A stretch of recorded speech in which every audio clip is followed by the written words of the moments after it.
وكذلك أعزائي جاء في الكشي أيضا توثيق وتعديل له. الكشي أعزائي في الصفحة 504 أعزائي، في الصفحة 504 من الكشي هذه عبارته. طبعا العبارة مرتبطة. هسه الآن إذا صار فد وقت نقف عند هذه الأصول بالقدر الذي يسمح.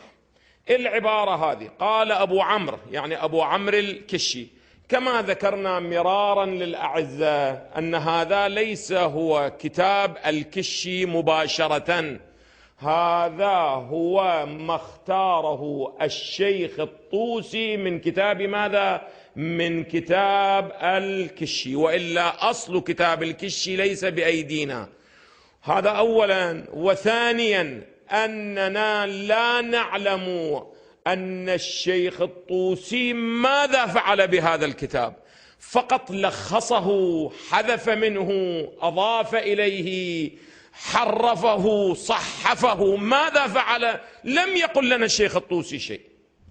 وإذا صار فد وقف سوف أقف عند هذه القضية وماذا يقول المحققون المعاصرون عما فعله الشيخ الطوسي في كتاب ماذا؟ في كتاب الكشي، وأنه هل يمكن الاعتماد عليه أو لا يمكن. فقط الآن أنا دا أتكلم على مباني المشهور المذاق المتعارف أنه هذه من الأصول الرجالية المعتمدة.